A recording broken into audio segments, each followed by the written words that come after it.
Dear 11th class students, hope that you are all well.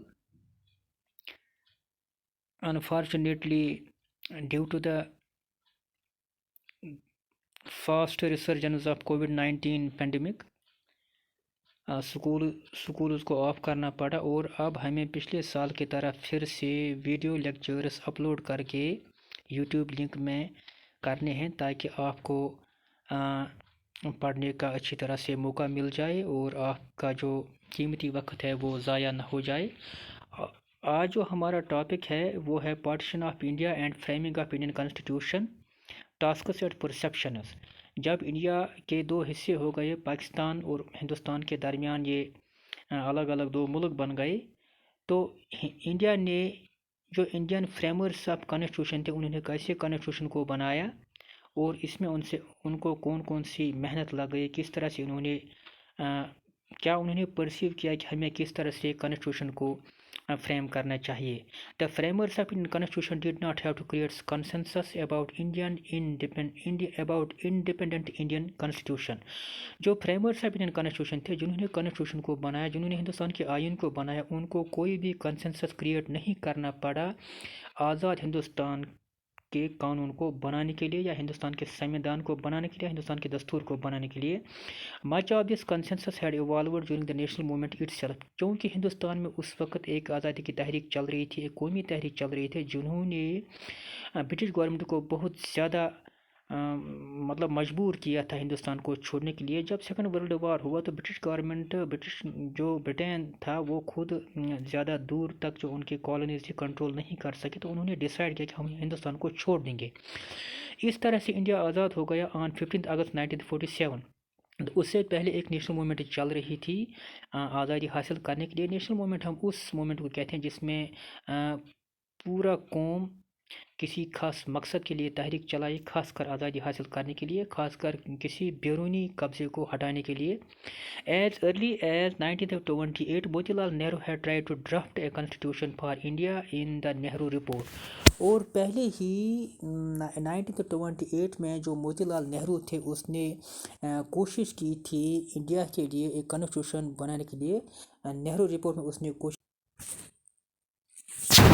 कोशिश की थी। मोतीलाल नेहरू ने जो बाप था जवाहरलाल नेहरू का, इसने कोशिश की थी एक कॉन्स्टिट्यूशन ड्राफ्ट करने की इंडिया के लिए, किसमें उसने एक रिपोर्ट लिखा था, उसका नाम था नेहरू रिपोर्ट। अपने बेटे के नाम पर उसने इस रिपोर्ट का नाम रखा था।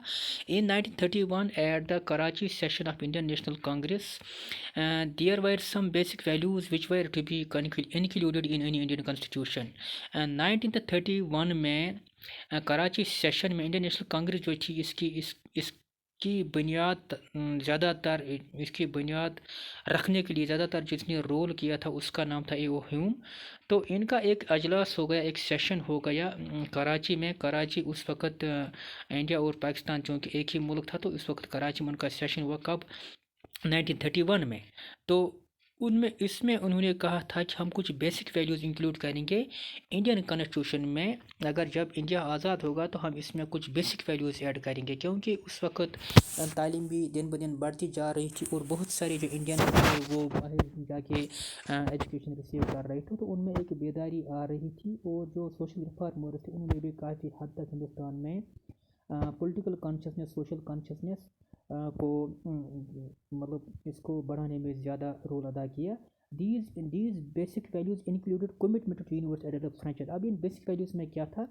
Commitment to universal adult franchise, यानी कि हर एक इंसान को वोट डालने का हक देना है।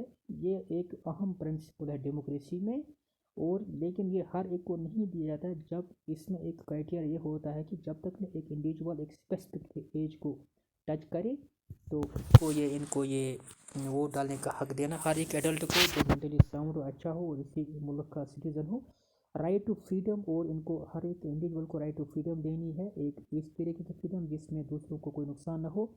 Equality and protection of rights of minorities, और जो लोग माइनॉरिटी में होते हैं किसी मुल्क में, जैसे कश्मीर में पंडित लोग माइनॉरिटी में थे, या सिख लोग आज कश्मीर में माइनॉरिटी में, या मुसलमान इंडिया में माइनॉरिटी में है, या दलित्स है, تو ان کو بھی اپنے رائٹس دینے ہیں کانسٹیٹیوشن کے مطابق، قانون کے مطابق. ادروائز یہ کیاس اینڈ کنفیوژن پیدا کر سکتا ہے، پولیٹیکل ڈسٹربنس پیدا کر سکتا ہے کسی بھی سیکشن کسی پاپولیشن پارٹ کو. اگر کسی بھی ملک کا قانون ایکول رائٹس نہیں دے گا تو پھر اس ملک کے پولیٹیکل جو حالات ہیں وہ ٹھیک نہیں رہتے ہیں. تو اس طرح سے مائنارٹیز کا زیادہ خیال رکھا جاتا تھا اور رکھنا تھا ان کو. These Indian leaders had accepted certain basic values. اس طرح سے جو انڈین لیڈرس تھے انہوں نے کچھ بیسک ویلیوز کو ایکسیپٹ کرنا تھا ان کو. Much before the setting of the Indian constitution, much before setting up of the constitution assembly. بہت پہلے، اس وقت ہندوستان آزاد نہیں ہوا تھا، لیکن ان کے ذہن میں یہ تھا کہ جب بھی ہندوستان آزاد ہو جائے گا ہم ان بیسک ویلیوز کو انکلوڈ کریں گے انڈین کانسٹیٹیوشن میں. اس کا مطلب یہ ہے کہ ان کو لگ رہا تھا کہ کچھ حالات اب ایسے تیزی سے بڑھ رہے ہیں، شاید انڈیا آزاد ہو جائے گا. اور the British had introduced limited government and limited voting rights for Indians in 1937. اب جو برٹش گورنمنٹ تھی یہاں پہ انہوں نے انٹروڈیوس کیا تھا limited government and limited voting rights. اب انہوں نے گورنمنٹ یہاں پر کچھ انیشیٹ کی تھی لیکن وہ لمیٹڈ تھی اور لمیٹڈ ووٹنگ رائٹس تھی 1937 میں. The election held in 1937 to provincial legislatures and ministers thus elected proved useful for Indians.